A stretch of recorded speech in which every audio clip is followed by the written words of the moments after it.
Welcome back. Tomorrow, former President Donald Trump and Senate Minority Leader Mitch McConnell will meet face-to-face for the first time in more than 3 years. Trump and McConnell have not spoken since December of 2020, when McConnell publicly congratulated Biden for winning the presidential election. McConnell, the longest-serving Senate leader in U.S. history, has made clear of his distaste for Trump, but yet still endorsed him back in March. Joining us now to talk more on this is MSNBC political analyst Brandon Buck. He was a communications strategist and former aide to House Speakers Ryan and Boehner. Brandon, good to see you this morning. Does anything about this meeting surprise you that McConnell has agreed to meet with Trump? And why do you think this meeting with Trump and Republicans on the Hill matters? Yeah, I mean, Mitch McConnell hates Donald Trump, but he loves the idea of winning back the majority, securing his legacy more than anything. So he's going to put his pride aside and have this meeting and talk about, which is actually a somewhat normal meeting. You have your party's nominee, you're going to plan for the next year. It's a normal thing that a party leader would do. Obviously, they have a very strained relationship. I'll be very interested to see how Trump treats McConnell in that meeting. These are awkward, sometimes very small, intimate settings, and Trump is known to call out friends or jeer at rivals. So I think there will be some tension in the room, but I imagine McConnell will sit there very quietly, say very little, and he's not going to be leader next year, so he'll allow others to set the agenda.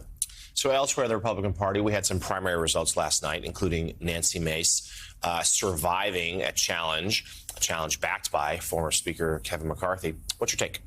Yeah, it was an interesting play by Kevin McCarthy. He went around, found a lot of money from some rich folks to go after a sitting member who voted to oust him. I'm with Kevin McCarthy in sentiment that the 8 people who voted him out did some real damage to the institution and really broke it for a long time. But Nancy Mace was never really showed any signs of vulnerability. It was a long shot to begin with, and the fact that we have so many member-on-member primaries or members challenging each other is really toxic for the institution. I think it's really bad. And so while Kevin McCarthy was trying to sort of fight back against these forces that are sort of eating the House conference from the inside, I think he's only adding to it, because you've got this primary this week, you've got Bob Good next week. It seems like every week you have a House Republican member who has to worry about their primary, and that is the exact dynamic that has hurt us. At the end of the day, it's if you have Donald Trump on your side, though. I mean, that's what's been proven time and time again. Bob Good, the Virginia congressman who's likely to lose his primary next week, hardline conservative, still potentially could lose his primary. It's because Donald Trump's coming after him. Here in this case, Donald Trump didn't go after Nancy Mace, and that proved to be the difference, no matter how much money Kevin McCarthy had. So let's turn to some other 2024 storylines we've been covering all morning. Hunter Biden, guilty verdict yesterday. Aides from, frankly, both campaigns don't really think it'll have changed much of the trajectory of the race. What's your analysis? Does it become anything that the Republicans will use, or are they hamstrung by the fact that, wait a minute, Hunter Biden's not on the ballot, Donald Trump is, he just got convicted too? Yeah, I mean, I think there's been some wishful thinking that this will end some of the Republican conspiracy theories about all of this, showing that obviously the Justice Department isn't, solely being used to go after Donald Trump. I don't think you can really worry about people like that. I mean, they've made up their mind and they're not going to be swayed by facts like this. I'm most interested to see how this is handled in the debate. Yeah. You would think that Joe Biden would come at Donald Trump for being a convicted felon. Not hard to see Donald Trump coming right back at Joe Biden in very personal ways, and how the president would respond to something like that. That could be a very powerful moment. May handcuff Joe Biden a little bit in being able to bring up the conviction thing, because he knows that he's going to get counterpunched. But the reality is Donald Trump will probably bring it up himself. Yeah, so I have some reporting on this after the aftermath of the verdict. I mean, the Biden campaign is still going to lean into convicted felon. They say they're not going to shy away from it.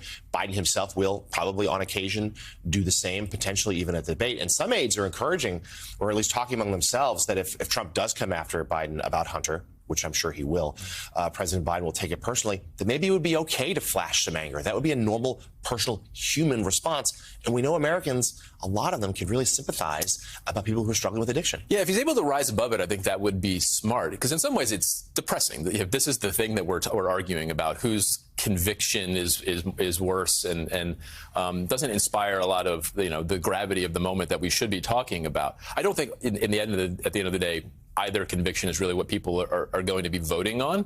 And so it's to what you're getting at. Can someone change the dynamic around it? Can they rise above it in a positive way? And potentially Joe Biden is well positioned to do that. Yeah, but for that and for so many other reasons, that debate, now just 2 weeks away, looms a very important marker in this race. We really appreciate you being here. MSNBC political analyst Brendan Buck, thank you as always. Come back soon.